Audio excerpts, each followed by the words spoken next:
Dans ce nouvel épisode des Gros Mots, on se retrouve avec mes étudiants préférés. Ils sont 6. C'est David, Éline, Jeanne, Juliette, Obéline et Corentin. Ils ont eux aussi beaucoup de gros mots à partager avec nous aujourd'hui. Les gars, les meufs, salut. Salut. Salut. Ça va ? Avant de rentrer peut-être dans le vif du sujet, je pense que ça pourrait être bien d'expliquer un peu ce que vous faites, ou du moins dans quel secteur d'activité vous êtes. On est tous étudiants, on s'est rencontrés en fait en com, en DUT qui est passé en 3 ans, donc maintenant BUT, Bachelor Universitaire et Technologique, Infocom, en spécialité publicité, parce qu'il y a 3 parcours et nous on est dans celui de pub. Est-ce que tu peux juste expliquer à peut-être des gens qui connaissent pas la com, à quoi ça se résume la com, le plus simplement possible? La com, c'est communiquer sur un produit ou un service, ou ça peut même être une cause, et ça se résume pas seulement à la publicité, ça peut être à but lucratif ou non lucratif, et c'est vraiment faire connaître quelque chose. Donc vous vous êtes rencontrés, on s'est rencontrés aussi pour la petite histoire, on s'est rencontrés dans le cadre justement de communication, d'un programme pédagogique. Je pose toujours la question, est-ce qu'il y a un ou des gros mots que vous avez envie de partager ou que vous avez envie d'aborder aujourd'hui avec moi? La grosse question qu'on va aborder, c'est comment on fait nos choix, qu'est-ce qui nous pousse à faire certains choix, est-ce que c'est vraiment notre personnalité, est-ce que c'est pas justement l'environnement dans lequel on a grandi, est-ce qu'il y a des freins qu'on rencontre, et voilà comment on envisage notre futur en faisant ces choix, et est-ce que c'est une bonne chose, les bons choix, les mauvais, qu'est-ce que ça nous a appris, on va faire aussi un petit feedback sur où est-ce qu'on en est en ce moment et où est-ce qu'on veut aller, quoi. Et justement, tu dis, vous parlez un peu de choix. C'est quoi le premier choix que vous devez faire aujourd'hui en tant qu'étudiant? Moi, le premier choix que j'ai eu à faire, c'est le choix du bac. Et déjà, ça, quand t'as, je dirais, 15 ans, c'est hyper dur de choisir parce qu'on te dit déjà, bac techno, t'as une étiquette, bac pro, bac général. Et déjà ça, on va dire, entre guillemets, ça te conditionne.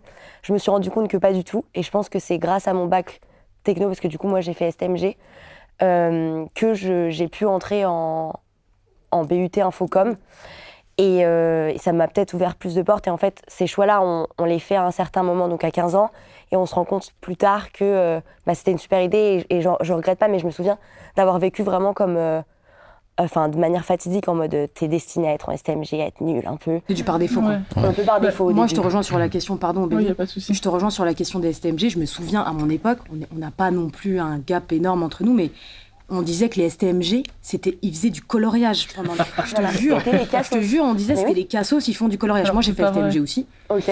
Et j'ai aussi été confrontée à ce truc de ah ouais, t'as pas le niveau pour la S ou pour le exactement. S. Bah ouais, t'es une cassos. Ça commence très tôt, en fait. Ouais. Moi, on m'avait dit que je pouvais pas aller en général parce que j'avais pas les résultats suffisants. Et donc, on m'a dit d'aller en STMG. Comme je voulais pas forcément quitter mon lycée que j'aimais tant, j'ai accepté par défaut. Et au final, je me suis rendu compte que le choix qu'on m'a imposé de faire, ça a été le meilleur choix que j'ai pu faire parce que déjà, j'ai rencontré des gens extraordinaires. Et j'ai aussi découvert la com avec le marketing. Et donc, sans ça, si on m'avait jamais dit d'aller en STMG, je pense que je serais jamais allée dans des études de communication après le bac, quoi. Et pour les autres, par exemple, comment ça s'est fait, votre pas justement dans les études supérieures sur la question de la com? C'était un truc que vous vouliez faire? Pas du tout. Vous êtes arrivé là par défaut, quoi. À part hasard, en vrai, moi, par exemple. Hasard. Parce que moi, du coup, j'ai commencé des études, je voulais faire du droit, donc rien à voir avec la communication. J'ai entrepris le parcours comme ça, et après, j'ai un peu suivi ce qu'on attendait de moi sans vraiment savoir ce que je voulais vraiment. Enfin, par exemple, j'ai candidaté dans certaines écoles en n'ayant pas forcément envie d'y aller, mais en ayant juste la notion de prestige associée à ces écoles, en me disant que parce que j'allais entrer dans certaines écoles, j'allais acquérir une certaine place dans la société. Mais en fait, pas vraiment, parce que du coup, on entre dans des sphères qui sont pas cool. Enfin, genre, pour dire, parce que du coup, c'est pas clair sinon, genre, je suis rentré à Sciences Po, du coup, la première étude supérieure que j'ai faite, c'est ça. Mais là-bas, je voulais faire du droit, et en fait, je me rends compte que c'est pas du tout ce que je veux faire. Je me suis un peu conditionné à vouloir faire ça, en me donnant des justifications, des raisons. Et au final, là-bas, je me rends compte que c'est pas du tout ce que je veux faire. Je découvre la com par hasard, avec les associations, et du coup, je bifurque dans un BUT Infocom. Enfin, c'est assez aléatoire, et finalement, c'est le parcours qui fait un peu ton truc. Je pense que c'est comme Obéline, par exemple, si elle n'avait pas été dans son bac technologique, elle n'aurait pas eu connaissance de la com et du coup, elle n'aurait pas fait ce choix. Tout comme moi, si j'avais pas fait Sciences Po en découvrant dans les associations la communication, j'y serais pas allé naturellement. Alors, c'est ultra intéressant ce que tu soulèves comme question, la question du prestige. Moi, ça me l'a fait, par exemple, sur mes boîtes. On s'en est parlé un peu en off. Carrément. J'ai toujours été à la recherche du vas-y, j'y vais, c'est Coca qui m'appelle, j'y vais, c'est Disney. Et si une autre boîte, genre une petite boîte de tech m'avait appelé, j'aurais été en mode, ouais, non, mais c'est pas pareil sur le CV, ça. Et la réalité, c'est que ça commence bien plus tôt, en fait, que ce qu'on croit. Comment, par exemple, toi, Corentin, en fait, c'était un truc qui était dans ta tête déjà depuis longtemps, c'est cette question du prestige, etc.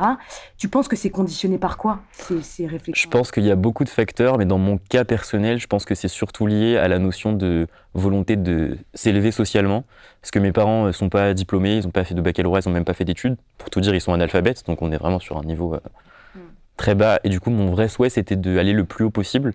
Et donc, quand on dit Sciences Po, c'est tout de suite l'école de référence, l'excellence, enfin, genre, c'est l'école des présidents, par exemple. Et du coup, quand on est jeune, venant d'un milieu pas du tout académique, qu'on ne connaît pas vraiment les universités, la différence entre une licence, un BUT, bah, on va vers ça en disant waouh, c'est le rêve, c'est la chance incroyable. Du coup, on tente. Au début, on n'est pas sûr parce qu'on s'auto-censure, on se dit que non, c'est pas possible d'entrer dans ces écoles. Et en fait, ça devient possible. Du coup, on se dit bah, go, j'y vais, sans vraiment réfléchir à qu'est-ce que je vais étudier là-bas et qu'est-ce que je vais vraiment découvrir. Du coup, on y va. Et en fait, on se rend compte que, ok, on est bien là-bas, genre, on aura une bonne position sociale. Quand on dit aux gens qu'on est à Sciences Po, bah, c'est cool. Mais concrètement, c'est difficile de se faire une place parce qu'il y a quand même des gens qui ont un autre milieu social d'origine, donc qui sont beaucoup plus privilégiés. Et donc, quand on vient d'un milieu comme le mien, bah, c'est compliqué. Et en plus, on se rend compte qu'en fait, on a choisi ça, mais sans vraiment aimer le programme et les cours qui sont dispensés. En tout cas, pour l'instant, parce qu'en master, c'est différent. Mais pour le programme du bachelor, c'est pas très intéressant. Enfin, c'est pas ce que je voulais faire, en fait. Mais je crois, de toute façon, il y a très peu de filières, tu vois, où tu sais dès le début, à part médecine ou des trucs comme ça.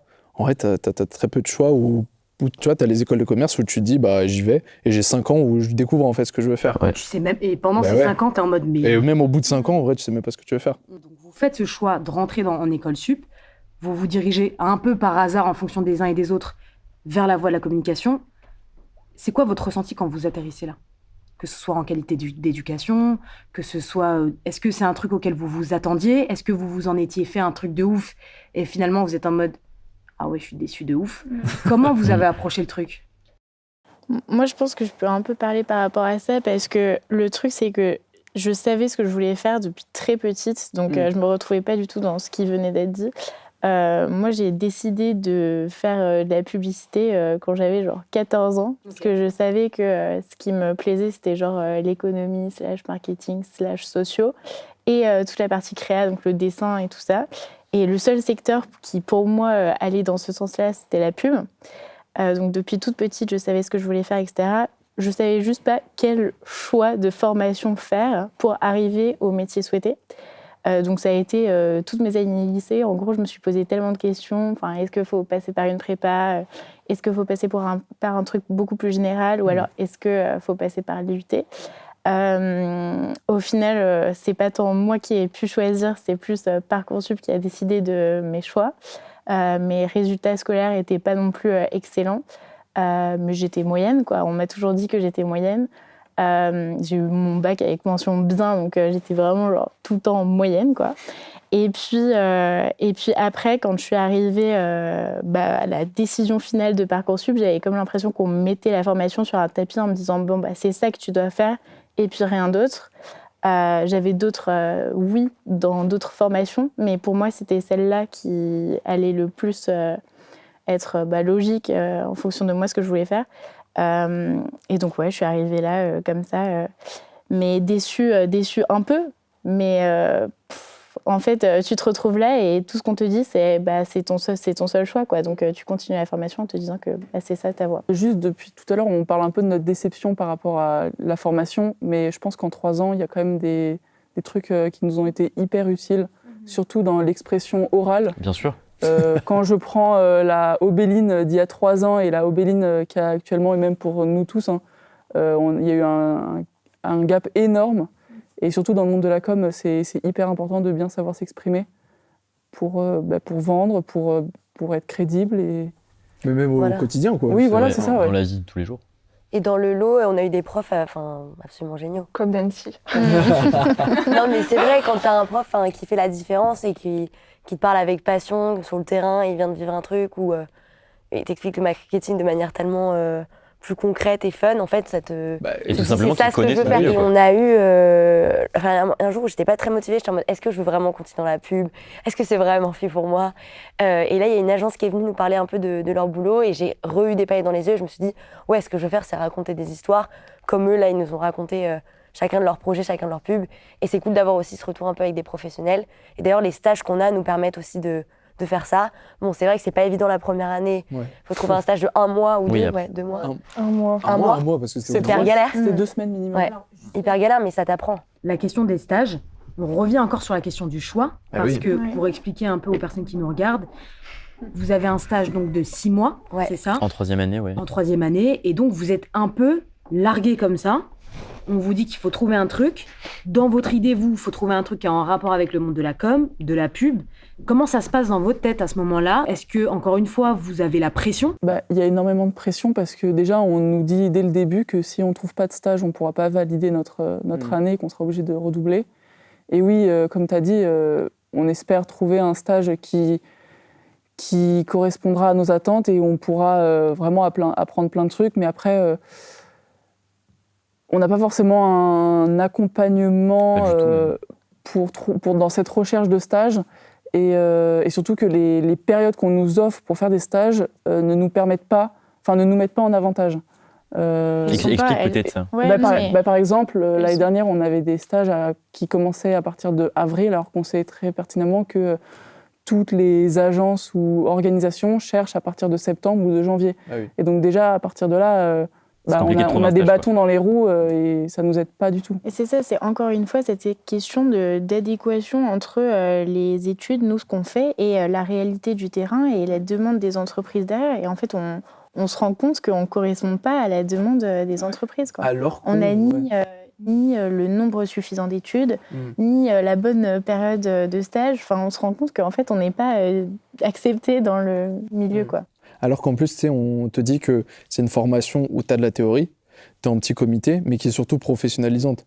Mais tu veux avoir le professionnalisant en étant aidé, pas juste en mode on te dit mais gros tu peux le faire, juste débrouille-toi tout seul. Et c'est ça le plus relou quoi, dans toute l'histoire. Mais quand même, en vrai, on peut quand même revenir là-dessus, c'est que je trouve que dans le négatif où il faut se débrouiller, je trouve qu'il y a quand même ce côté-là où on est un peu livré à nous-mêmes et on doit justement chercher les bons trucs. Oui. C'est Ouais, ça. et puis ça nous fait grandir parce qu'au final on réussit. Enfin, je veux dire, pour nuancer un petit peu le truc quand même. Bien sûr. Là cette année, on a tous quand même des stages, des excellents stages dans des excellentes agences ou des agences qui nous plaisent et qui sont vraiment pertinentes et qui vont pouvoir nous offrir des. Oui, mais parce que regarde, en fait, c'est nous qui nous sommes. Ouais, on s'est donné les moyens d'avoir les meilleurs stages. Alors c'est clair que pour le coup, on n'a eu aucune aide. Enfin, spoiler alert, il n'y a pas d'aide. On va pas vous donner une liste. Et voilà, spoiler alert, ça n'existe pas. Mais en vrai, on a quand même eu des bagages qui sont importants, qui font la différence. Genre l'expression orale, c'est quelque chose qui, quand on est en entretien et qu'on sait s'exprimer, qu'on est concis, qu'on est capable de restituer tout ce qu'on a pu faire et de mettre en avant nos qualités, etc., c'est un super avantage parce que du coup, on n'arrive pas à stresser à l'entretien, on n'arrive pas avec des notes à lire. Moi, il y a un truc qui m'interpelle dans ce que vous dites, c'est vous dites quand même, tu vois, on a trouvé des super stages dans des boîtes vraiment très stylées, un peu prestigieuses. Du coup, c'est quoi les boîtes qui sont pas prestigieuses? Nous, on était en publicité, du coup, forcément, ce qui nous obnubilait le plus, c'était de regarder les pubs. Ouais. Et quand tu vois les pubs qui sortent et qui font le plus parler d'elles, c'est les grandes agences, mais les grandes agences, il y en a peut-être 10 en France, des plus créatives qui gagnent beaucoup de prix, etc. Et du coup, nous, on se dit, il faut aller là. Ouais. Mais pas forcément, parce qu'en fait, si tu vas là, peut-être t'auras un beau nom sur ton CV, sur ta petite ligne, mais au final, t'auras peut-être rien fait. Et peut-être le mieux, en fait, c'est d'aller dans des petits trucs où ce que tu fais concrètement au quotidien, même si ça ne va pas parler au plus de personnes parce que c'est une vieille boîte et personne ne connaît, c'est peut-être ça qui va te former pour après vraiment arriver dans une grande boîte et là, être directement capable de faire des trucs de fou. C'est surtout que si, en arrivant dans une grande boîte, même si c'est hyper prestigieux, ça se trouve, à tout moment, tu peux te rendre compte que c'est pas forcément ce que tu veux et c'est pas ce qui plaît. Moi, j'ai un discours un peu différent parce que je choisis un stage, pas forcément pour la renommée de l'agence ou de l'organisation. Moi, mon choix se porte vraiment sur pour qui je vais travailler et trouver du sens dans ce que je fais. Parce que je me suis rendu compte malheureusement au cours de mon BUT que la publicité, ça ne m'intéressait pas du tout. Et donc, je suis passionnée par la musique et donc j'ai voulu faire ce rapprochement entre le monde de la com et le monde de la musique. Et donc, j'ai découvert que c'était possible. Et là, actuellement, je suis dans un stage qui me plaît, mais beaucoup trop. Et je suis trop contente de travailler avec du sens, qu'il y ait du sens derrière.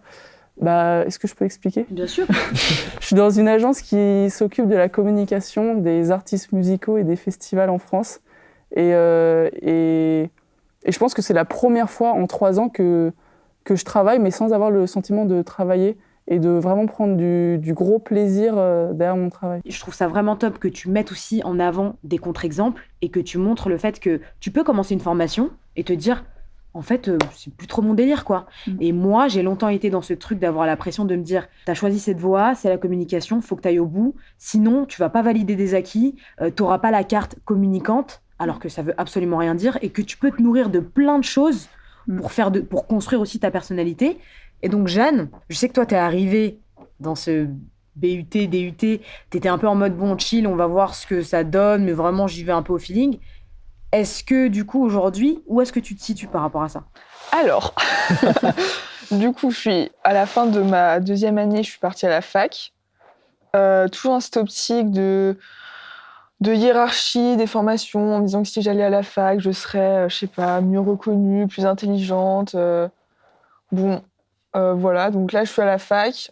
J'ai très bien réussi mes examens, mais je m'ennuie. Enfin, j'aime pas le format, c'est pas un truc qui me plaît. Et j'ai l'impression que je me force depuis en fait, un peu toute ma scolarité, parce que je suis une bonne élève, je me force à aller un peu dans la voie sur laquelle on me dit d'aller. Alors que je pense pas que ce soit quelque chose qui me plaît vraiment. Qui est-ce qui te dit d'aller sur cette Moi. Non, mais parce qu'en plus, ma famille m'a jamais poussée du tout à ça. Au contraire. Moi, mon père était artiste. L'école, ils s'en fichaient. Ma mère, pareil. C'était vraiment ce que je voulais faire.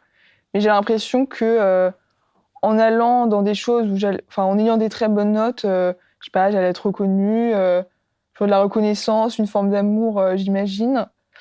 C'est pas le cas, ça me rend pas vraiment plus heureuse, ça me prend plutôt toute mon énergie à faire quelque chose qui me nourrit pas.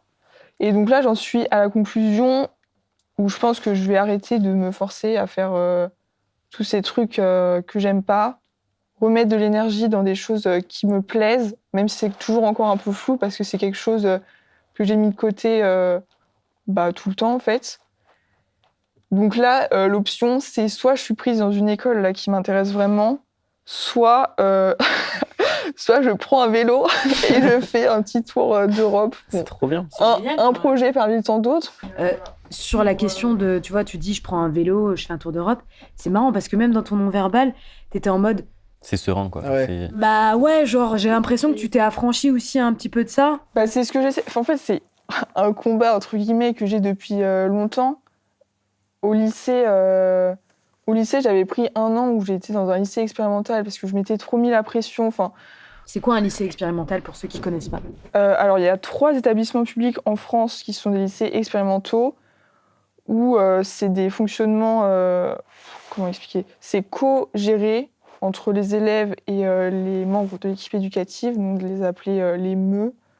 C'était très libre. Moi, je sais que j'ai été à la ZAD de Notre-Dame pour étudier les arbres. J'ai fait des trucs 0 déchet. J'ai fait la cuisine pour tout le monde. Je sais pas, c'était une année sympa. Et c'est des expériences qui m'ont beaucoup plus apporté que là, ce que je fais depuis 3 ans, presque, à suivre un truc super linéaire où, certes, je suis dans la case, mais... je sais pas, ça me déprime. C'est important ce que tu dis parce que le message, c'est aussi de se dire faut pas rester dans un endroit où tu as l'impression que tu pourris, quoi. Ouais. C'est pas le but. Encore une fois, toujours sur la pression, mais cette fois peut-être un peu plus familiale. Est-ce que c'est un truc que vous avez ressenti à un moment dans votre parcours scolaire ou même dans le parcours supérieur, ou c'est plus vous qui vous la mettez en fait ? Je pense que c'est un peu les deux. En tout cas, moi de mon côté, c'est un peu les deux. Et j'essaie de m'affranchir, comme t'as dit, Jeanne, un peu justement de cette pression sociétale où faire les bonnes écoles parce qu'il faut faire les bonnes écoles. Et moi, c'est peut-être l'inverse de Corentin. Je suis dans justement une famille où tous mes cousins ont fait des super écoles. Et moi, je fais un BUT. Et donc là, il faut l'assumer. Et en fait, l'assumer complètement parce que c'est aussi bien que, je veux dire, des grandes écoles de commerce ou des grandes écoles d'ingé. Et se affranchir encore plus d'un autre truc, c'est que la com, c'est moins bien qu'ingénieur. Et ça, ça me prend du temps, ça me coûte encore, et il faut que je fasse un travail sur moi-même, et je vais y arriver. Et en rencontrant des personnes un peu inspirantes et tout, je me suis dit, mais en fait, si j'ai envie de devenir la meilleure boulangère pâtissière, je le deviendrai, et je serai fière de l'être, et avec la tête haute, quoi. Et en fait, si tu as envie de faire ça et que c'est ta passion, et que tu en parles avec passion, c'est toujours plus touchant qu'un ingénieur qui a fait sa grande école, mais il est reconnu que pour ça, et à la fin, sur sa tombe, on va mettre, ok mec, t'as fait l'X, t'as fait Polytechnique, ok. Mais après, il y a des gens super aussi dans les grandes écoles, hein. Je veux pas du tout cracher sur ça, mes cousins sont des gens géniaux, mais voilà, c'est vrai que c'est dur dans un environnement familial, de cette peur de l'échec, de où est-ce que je me situe par rapport à ces gars qui, entre guillemets, ont cette image de mecs intelligents, qui ont fait une grande école, qui en ont dans la tête, hein, c'est clair. Où est-ce que je me situe dans tout ça, et j'ai d'autres qualités, c'est un autre type d'intelligence, et qu'est-ce que je peux apporter au monde, et comment moi je peux aussi me développer et être bien dans mes baskets en faisant mon chemin qui soit pas celui que la société m'impose ou dit que c'est bien en fait, et il faut assumer et y aller en gardant la tête haute, quoi. Mais tu vois, il y a un truc intéressant où il y a certes une pression sociale qui te dit il faut absolument que tu fasses le meilleur, les meilleures écoles et tout. Mais je pense qu'il y a quand même une partie de pression qui est bonne, où il faut quand même, tu vois, se donner les moyens. Ouais. Parce que si t'as pas même envers toi-même, parce que moi, tu vois, j'avais pas spécialement de pression de la part de mes parents en mode il faut que tu fasses absolument telles études ou quoi. Mais me la mettant moi-même tout seul, tu vois, à un moment donné, tu dis il faut que je fasse ça, il faut que je fasse ci, il faut que j'avance, il faut quand même que je me débrouille un peu. Mais après, c'est toi-même qui te mets au final cette pression-là, en mode il faut absolument que j'arrive là, mais personne ne te le dit, tu vois. Ouais. Peut-être dans certains cas où tu as l'impression il faut absolument que tu fasses telle école, telle agence, tel parcours, ça peut arriver qu'il y ait une personne qui te le dise. Mais moi, je sais par exemple, tu vois, c'est moi tout seul en me disant si je veux arriver là, il faut absolument que j'aille dans cette agence-là, puis que je fasse telles études ou quoi. Et quand tu vas en agence, y a des gens qui ont fait des parcours mais tellement différents, chacun vient d'où il a, mais le plus important, c'est d'apprendre des choses de ce que tu fais. C'est pas parce que tu fais 2 ans. Par exemple, j'ai un exemple où je suis en alternance, là, il y a d'autres alternants, tu vois, ils ont fait plein de parcours différents. Et une meuf, elle a fait, je crois, un parcours littéraire avec des cultures étrangères et tout. Et là, elle est dans la com. Tu vois, tu pourrais dire qu'il n'y a rien à voir ou quoi, mais justement, il faut apprendre à tirer chacun de ses expériences, des trucs qui sont importants, et à avoir des acquis comme ça un peu généraux qui peuvent aller un peu partout. Je voulais rebondir sur ça. Donc comme je le disais, moi aussi, une fois que j'aurai choisi ce que je veux faire, je le ferai à fond, et c'est ce que tu dis, il faut un peu soi-même se mettre cette pression pour justement donner le meilleur de soi-même. Mais moi, j'ai ce problème-là de je ne sais pas où est-ce que je veux aller. Je suis encore dans cette phase de tâtonnement, d'exploration et de trucs de... Un jour, je me dis, mais c'est pas du tout fait pour moi. Le lendemain, j'ai des étoiles dans les yeux. Et j'aime bien aussi ce truc-là d'être un peu étonnée et fascinée par des trucs du jour au lendemain. Mais c'est vrai que moi, j'ai pas encore trouvé ma voie, contrairement à Obéline. Mais c'est ok en vrai. Et c'est dur. Pas de souci. Ma mère, elle me donne toujours un conseil que je trouve très bien. Parce qu'à chaque fois, je me projette genre hyper loin dans une carrière ou quoi. Elle me dit, mais juste réfléchis, genre, le mois prochain, qu'est-ce qui te ferait plaisir de faire, genre, qu'est-ce que tu as envie d'apprendre le mois prochain. Ça enlève beaucoup de pression, je trouve. Si l'année prochaine, tu as envie d'apprendre la boulangerie, t'apprends la boulangerie. Si l'année d'après, tu veux encore changer, oui, tu changeras. Et tu changeras sûrement pas toute ta vie. À un moment, j'imagine, ça se recentre ou pas. Quand tu le dis, tu vois, c'est marrant parce que encore une fois, c'est le reflet de choses de la société, des trucs hyper normés en fait qu'on nous met en tête en mode presque tu t'excuses de te dire moi j'ai pas encore trouvé ma voie, mais peut-être que tu mettras une vie à la trouver. Et peut-être que tu la trouveras pas en vrai, il faut le dire. Et aussi. peut-être que tu la trouveras pas, mais qu'est-ce que c'est trouver sa voie? Tu peux aussi être le genre de meuf qui se dit vas-y, moi, dans 6 mois, j'ai envie de faire une formation pour être boulangère. Dans 6 mois, j'ai envie de lancer un concept store, je vais faire une levée de fonds. Et alors, on s'en fout. Ouais. Mais comme on nous a beaucoup montré et projeté des trucs de... lui, c'est un patron d'une grosse boîte du CAC 40, le mec, il a fait ça. C'est genre, la carrière, elle est logique. Linéaire, en plus. Hein, ouais, mais du coup, comment tu fais, en fait, pour savoir ce que tu n'aimes pas si t'as pas essayé plein de choses? Tant mieux pour ceux qui ont des métiers passion, c'est génial. Moi, c'est un truc que je vous ai déjà partagé. J'ai fait plein de trucs dans ma vie que j'ai détesté. Des boîtes où on me disait, putain, c'est génial, ça tue. Où je me suis dit, ok, c'est vraiment l'antithèse de ce que je veux faire. Et c'est ça qui te construit aussi. Ouais, et qui t'aide à trouver ce que tu veux faire après. Ouais, typiquement, Obéline, t'en es l'exemple aussi, tu vois. T'es passé par une voie et tu t'es dit, ok, moi, non, en fait, c'est la musique. Et c'est cool. Et si t'étais peut-être pas passé par la voie de la com, peut-être qu'en plus, t'aurais peut-être eu moins de ressources pour t'exprimer en disant en fait, les gars, non, moi, c'est un truc qui ressemble à ça, mais c'est pas vraiment ça. Je pense que c'est la peur de l'échec qui nous dicte aussi dans nos choix. C'est-à-dire que c'est bien d'avoir de la curiosité et tout, et il faut être curieux. Mais il y a quand même ce truc intérieur qui te dit, en fait, si ça se trouve, je suis en train de me planter, mais complet. Et je pense que notre génération, elle a besoin d'écouter et d'entendre un discours qui est de se dire qu'il y a tellement de gens qui changent de parcours de vie. Et au courant d'une vie, il y a des statistiques qui le montrent, tu changes 3 fois de métier dans ta vie ou un truc comme ça. Et c'est hyper important de garder toujours ça à l'esprit en te disant que écoute cette curiosité intérieure et accepte que si ça se trouve, c'est un échec. Et encore une fois, l'échec, il se définit pas par moi j'ai essayé un truc, on m'a dit que j'étais nulle, salut. Bah Pas oui. du tout. Non, c'est clair.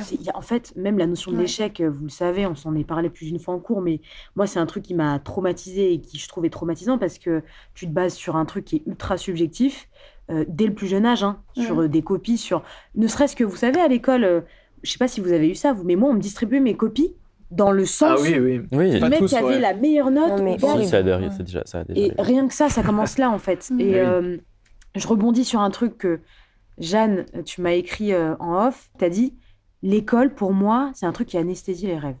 Déjà, j'ai trouvé que c'était très joliment dit. Mais c'est aussi super triste parce que ça en dit long. Est-ce que tu peux l'expliquer un peu, ce truc-là ? Dans mon cas, je pense que mes rêves, c'est pas d'être la meilleure élève. Enfin, c'est un peu une illusion que je me suis faite, ni d'être dans une très grande entreprise. Je pensais que c'est ça qui me rendrait heureuse parce que c'est plus ou moins ce qu'on attend de nous, ou ce qui est dit qu'on attend de nous. Ça évite le genre de regard ou de remarque. Ah, tu veux faire ça ? Ah, mais moi, je pense que tu vas pas la faire, ton année de césure, Jeanne. Ça, c'est une copine qui m'a dit ça dans le métro il y a 2 jours. Tu vais la faire, Et ça te motive encore plus à le faire. Ah ouais, quand juste tu pour te l'esprit de rends compte. contradiction. Ouais. On nous dit d'avoir un esprit critique, de remettre en question les choses, mais c'est toujours dans un cadre très précis. Tu dois écrire, développer ta pensée, mais c'est intro, machin, conclusion. C'est jamais... on favorise pas l'émulation intellectuelle, la créativité, de ce que t'es vraiment. Enfin, on est assis sur une chaise toute la journée. Je veux dire, c'est compliqué, même juste pour le corps, d'être comme ça tout le temps. Moi, je sais qu'il y a des moments où ça... Je sais pas, ça me bride. Ça t'oppresse. Et je trouve que tout est oppressant dans l'école, ce qui fait que puis t'as trop de trucs à penser, trop de stress sur des choses qui sont tellement hors de nous parfois, qu'on a du mal à se retrouver soi et à se dire je peux être autre chose autrement, parce que c'est pas des exemples qu'on nous montre, et c'est même les profs qui sont là, c'est des gens qui pour la plupart sont jamais sortis non plus du système scolaire, qui ont pas vu d'autres choses et qui sont censés nous faire grandir sans réelles expériences. Mais là, ça rejoint aussi cette idée que, et c'est ce que tu disais, Jeanne, tu rentres chez toi et en fait, t'es qu'une élève, mais si tu te vois que comme l'école te voit, donc c'est-à-dire, je sais pas, un 6, un 14, un 16, c'est hyper dur parce que quand t'es petit, je sais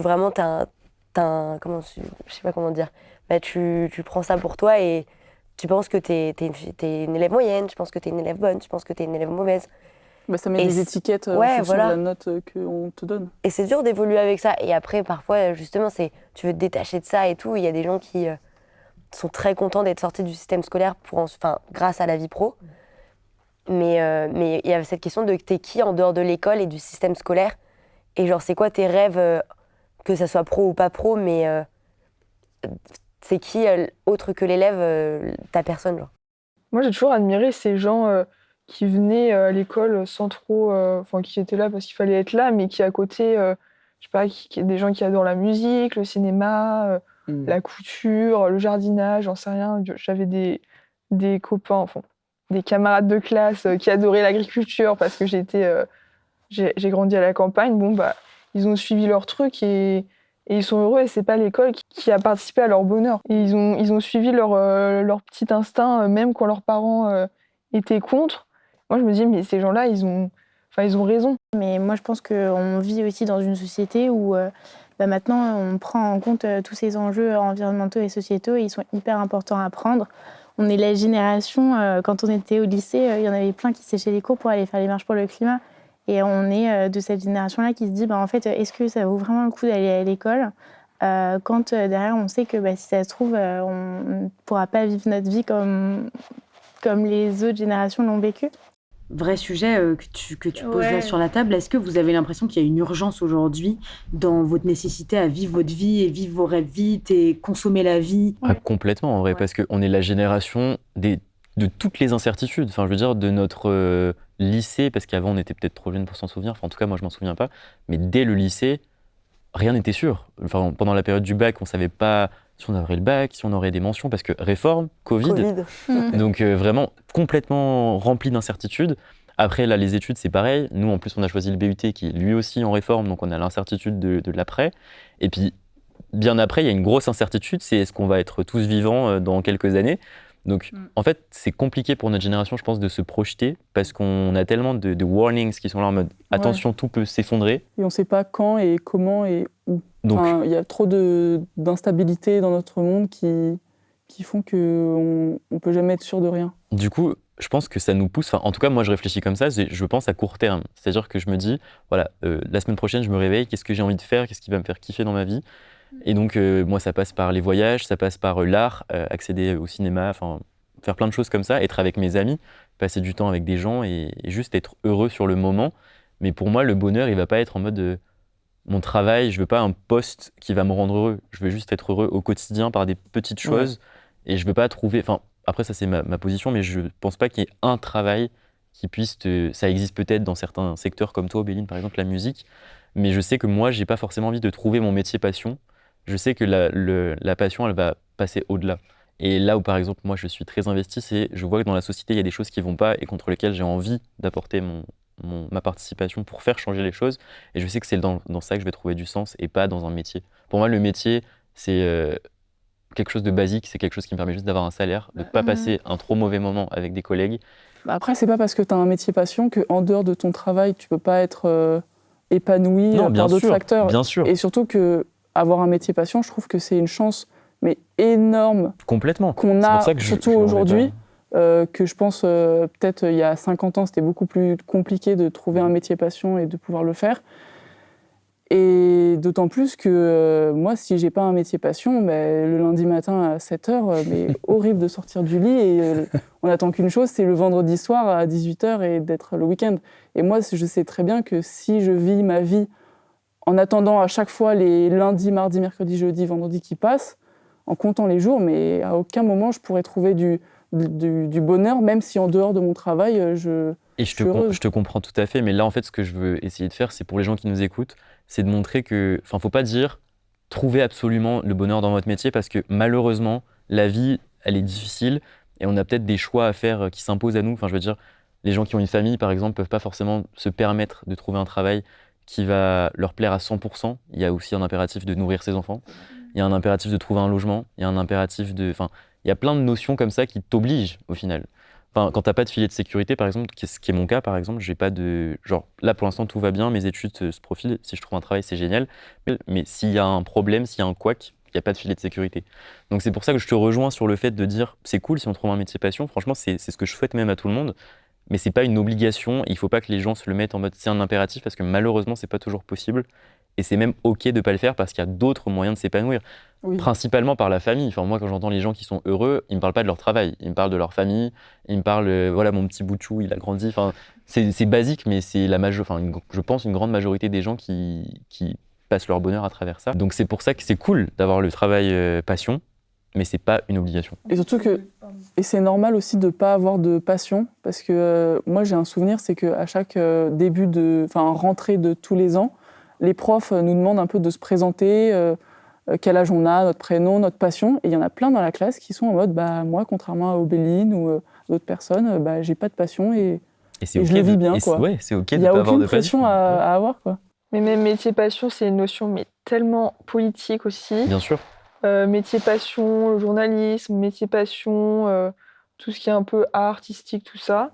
Même médical. Métier passion, c'est en gros, t'aimes ton métier, donc t'inquiète, on va pas te payer. T'acceptes de pas être payé, quoi. Voilà. Et puis la passion, comme tu dis, c'est pas quelque chose... Je pense que tu peux avoir plusieurs passions dans la vie. Je trouve que c'est un mot trop fort parfois, qui met plus la pression qu'autre chose. Puis ça veut dire ne pas sortir de sa passion. Enfin, quand t'as une passion et que tu l'abandonnes, t'es plus rien. Je sais pas. Puis c'est bien de pas mélanger les deux, passion et travail, parce que du coup, par exemple, si, je sais pas, t'aimes peindre et que tu le transformes en ton métier, donc ce qui te permet de vivre, tu vas devoir peindre à une certaine fréquence, et du coup, ça va peut-être te faire plus aimer la peinture. Donc parfois, c'est bien de pas mélanger les deux, et c'est pas obligatoire. Encore une fois, tout dépend de ce que tu veux, parce qu'il y a des gens qui veulent réussir, avoir de l'argent, d'autres veulent réussir en ayant une famille, d'autres veulent réussir juste en kiffant leur vie. Donc, encore une fois, tout est propre à chacun, en fait. Et le bonheur est hyper subjectif. Et hyper personnel. Enfin, moi, mon bonheur, c'est de voyager et d'être avec mes amis. Le bonheur d'Aubéline, c'est d'écouter de la musique. Ça paraît tellement basique. C'est réduit à ça. Ok. De jouer et produire de Je la lance musique. Spotify, c'est bon. Le réchauffement climatique, ça n'existe plus. Mais ce que je veux dire, voilà, c'est que c'est très personnel au final. Et ça me fait penser à ce truc de est-ce qu'on doit tout le temps être le meilleur? Est-ce que ça doit pas être aussi accepté d'être moyen? Et on en parlait en off. et voilà, si vous voulez rebondir sur ça. À ce moment précis de notre conversation, je me rends compte que j'assiste à une discussion privilégiée au cœur d'une génération en quête de réponses à des questions existentielles. Je suis frappée par leur maturité et leur force de vie. Malgré toutes leurs craintes et appréhensions, ils foncent et enjambent leur peur pour ne pas se laisser ensevelir. Alors je vous laisse assister, comme moi, à cette parenthèse pleine d'espoir qui témoigne que les générations à venir en ont dans le ventre et dans la tête. Et je pense qu'en vrai, on aspire à être moyen. Enfin, il n'y a personne dans ce groupe qui a envie d'être tête d'affiche ou... Enfin, peut-être. Mais moi, je oui. pense... Moi, oui, j'ai envie d'être la Tête meilleure d'affiche, de mon truc. t'entends quoi? Ouais. Enfin, en vrai, votre idée, c'est vraiment d'être en haut de l'affiche ou genre juste d'être heureux? Mais Bah, haut de ouais. l'affiche, ça veut dire quoi? Enfin, genre, est-ce que tu as envie d'être Elon Musk, Tu quoi? veux pas être moyen. Enfin, il y a un degré dans le moyen, mais ce que je veux dire, c'est que mon rêve, c'est pas d'être PDG hyper médiatique Mais comme ça Elon veut Musk, pas quoi. dire être. Ça veut pas dire être le meilleur. Tu vas être bon dans ton domaine. Mais oui, c'est ça. Et mais même au-delà de ça. Bon, mais tu peux pas être le meilleur à tout prix et que ça devienne non, mais maladif. oui, mais Ouais. c'est pas ça. Il faut pas non plus avoir une quête de la médiocrité ou en mode si on peut pas atteindre l'excellence, il faut qu'on se limite à ce qu'on peut. Moi, je pense que tu dois quand même Tu te toujours challenges tendre. toujours, ouais. Mais c'est pour, ça. Mais être le meilleur, je suis d'accord, ça n'a pas ou vraiment être le sens. meilleur de toi. C'est ce que ça. tu peux Bah faire. oui, mais Ouais, voilà. c'est juste ça. C'est Oui. toi-même. Moi, tu moi challenges. j'entendais meilleur dans le sens meilleur par rapport aux autres. Ah non. Ouais, non. Là, je suis d'accord. Ça a pas vraiment de sens. Mais Et Quand- essayer d'être meilleur chaque jour, ouais, c'est clairement. Bah oui, c'est bah trop bien sûr. c'est- Est-ce qu'il y a une autre, peut-être une autre notion que vous vouliez aborder ou peut-être un message que vous voulez faire passer aux gens qui ont le même âge que vous, qui vous regardent, qui se posent des questions? En vrai, oui. Vous n'êtes pas obligé de me dire oui. Hein. Si. J'ai l'impression que ça va faire super cheesy. Et très un peu monde des bisounours. Non, mais c'est. Non, mais c'est important de l'entendre en fait. Genre. Bah, moi, j'ai envie de dire que faut se faire kiffer, faut faire ce qu'on a envie de faire dans la vie, même si ça paraît un peu bateau de dire ça, et de pas faire des choix qui seront influencés en fonction de la société, de la famille, des amis ou de l'entourage de manière générale. il faut oser quoi. Faut oser. Et moi, moi, je vais le dire ça parce que en ce moment, je suis en train de lire un livre qui s'appelle Rien à foutre, que j'en ai beaucoup parlé avec Juliette. Et dans ce livre, on nous explique que en fait, dès que tu as un objectif qui n'est pas forcément accepté par ton entourage, fonce. Et en fait, si tu l'assumes à 100%, ton entourage ne pourra rien te dire et il sera incapable de t'arrêter parce que tu seras persuadé que c'est ça qui te rendra heureuse. Et donc voilà, c'est se faire kiffer et trouver du sens dans ce que vous faites. Moi, j'ai un message. Dans les choix qu'on fait, je trouve qu'il y a des choix qu'on fait à un certain moment, dans un certain état d'esprit. Et si à un moment, ça a été le choix qu'il fallait faire, c'était comme ça a répondu à un besoin qu'on avait sur le moment. Peut-être que maintenant, on a plus ce besoin-là. Ça ne veut pas dire que le choix qu'on a fait avant, il était mauvais. On n'aurait peut-être pas fait ce choix avec les connaissances qu'on a à l'instant T. Mais c'est un choix dont on avait besoin. Et qu'il faut être, je trouve, très bienveillant avec soi-même là-dessus. Que forcément, on ne sait pas toujours ce qu'on veut faire, pourquoi on fait les choses, tout ça. Il faut se laisser un peu guider et vraiment se faire confiance sur le fait qu'à un moment, je sais pas, les choses, le nœud se défait et les choses deviennent un peu plus calmes. L'histoire continue en fait. Juste, c'est des étapes, des moments, tout s'inscrit dans un contexte, elle a tout dit. Et moi, je vais être un peu bisounours, mais en vrai, ce que j'ai envie de dire, c'est.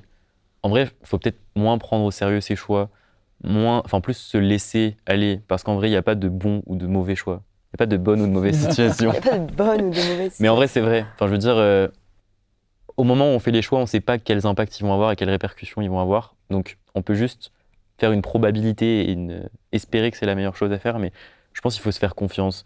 Quand tu disais par exemple, est-ce que j'ai envie de faire HEC ou est-ce que j'ai envie d'élever des chèvres ou être boulanger, bah, je pense que les deux sont possibles. Si tu te sens capable de faire HEC et que, je sais pas, tu as une petite envie de faire HEC, bah, fonce, rien ne t'empêche après de retomber sur une boulangerie. Il n'y a pas d'échec, il n'y a pas de truc, c'est juste des choix. Tu peux en faire aujourd'hui, demain tu peux en faire d'autres qui sont complètement à l'inverse de ce que tu as fait avant. C'est pas grave. En vrai, c'est la vie. La vie, c'est pas une ligne, c'est une montagne. Et surtout, je trouve ça plus courageux de pas rester dans des attitudes attentistes où tu fais rien et où tu as peur de la vie. Et où tu te plains, mais tu fais rien parce que moi, c'est quelque chose qui m'énerve beaucoup, c'est les gens qui se plaignent de leur vie, qui se plaignent de leur situation, dans tout contexte, hein, et qui ne font vraiment rien pour y remédier. C'est-à-dire que tu te donnes même pas les chances de changer ce que tu veux changer en fait. Alors que tu es vraiment en mode j'en peux plus, ça m'énerve, etc. Mais au final, tu te complais dedans. Oui, bien sûr. Dans certaines situations de maladie et d'autres, c'est compliqué. Mais je veux dire, dans certains contextes, il faut se donner les moyens. En début d'échange, je vous disais c'est quoi, est-ce qu'il y a un ou des gros mots que vous voulez partager avec moi? Et vous m'avez parlé de la question des choix. Est-ce qu'aujourd'hui, à l'heure où on se parle, c'est toujours un gros mot pour vous, cette histoire de choix? Non. Moi, je pense, en ce moment, j'essaye de prendre conscience de ma liberté. Et quand on en prend conscience, mais c'est une abysse. Enfin, rien ne nous... Bien sûr, il y a tout un système, il y a tout ça. Mais si on se pose vraiment devant notre fenêtre en regardant le ciel, je me rappelle souvent qu'on est sur un caillou qui flotte. Ouais. On est censé être libre et juste brouter... Enfin, on doit se nourrir nos besoins primaires. Ensuite, le reste, c'est nous qui décidons pour nous. Alors bien sûr, c'est pas facile parce qu'on est tous plus ou moins matrixés par plein de choses. Je pense pas que ce soit un gros mot que de faire des choix, c'est... Je sais pas, c'est la vie, hein. Pour moi, c'est toujours dur, pour moi, c'est toujours un gros mot. Mais avec cette discussion et un peu en grandissant, on se rend compte que voilà, il faut relativiser tous ces choix et que c'est ça qui nous guide, en fait, qui nous permet d'avancer. Mais c'est vrai qu'il faut... après, il faut faire un travail faut que je fasse un travail sur moi-même. Mais c'est vrai que voilà, il faut relativiser. Et c'est toujours le moment d'un choix, que ça soit professionnel, scolaire, personnel. C'est encore difficile pour moi et surtout dans le monde pro, particulièrement. Mais il faut surtout, en vrai, je pense, se dire que nous, on a le choix. Ouais. Dans d'autres pays, les gens n'ont pas le choix. C'est ça. Ce qui m'est arrivé il n'y a pas longtemps. Bah ouais, parce que, en vrai, on est là, on se dit plein de choses, mais on peut faire tout un tas de choses. Et même il y en a peut-être qui vont nous écouter et qui n'auront pas le choix. Donc, c'est pour ça qu'il faut tout le temps avoir bien en tête ça. Et quand tu as le choix, prends-le. Et au pire, c'est pas grave, tu referas autre chose. Et je pense qu'il faut les assumer même. Parce que du coup, sinon, on se crée des regrets et des complexes et ça discrédite notre parcours ensuite. Je pense qu'il faut rester droit dans ses baskets. Comme l'a dit Jeanne, parfois on a fait des choix qui, dans ce moment-là, étaient nécessaires. Peut-être qu'après, on les regrette, mais au final, non, parce qu'ils étaient nécessaires au moment où on les a pris. Donc il faut juste rester cohérent là-dessus.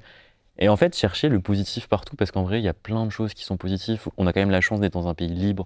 Quand on voit qu'il y a des catastrophes environnementales, sociales, politiques dans d'autres pays, il faut se rappeler qu'on a quand même beaucoup de chance et qu'on peut prendre des décisions, qu'il y a des choses à améliorer, qu'on n'a pas tous les mêmes conditions d'accès à tout ça, mais qu'on est quand même beaucoup, beaucoup chanceux. Et je pense vraiment qu'on peut juste être fier du chemin qu'on prend, peu importe quel chemin, si c'est un chemin sous terre ou un chemin dans la lumière, peu importe. On arrive quelque part. On arrive quelque part et c'était déjà bien. Ouais. Merci beaucoup. Vous avez une place, et vous le savez, très spéciale dans mon cœur, et c'était important, je pense, pour les gens qui nous regardent, les gens de votre génération, de la mienne, parce qu'on n'est pas si loin que ça, mais même les autres publics, comme des profs, des enseignants qui viennent de commencer, de comprendre aussi comment ça se passe dans votre tête, parce que vous n'êtes pas souvent écoutés, et je pense que c'est un peu la base. Donc merci à tous ceux qui auront regardé et écouté les gros mots, et à très vite pour de nouveaux épisodes. Merci. Merci. Générique des Merci beaucoup.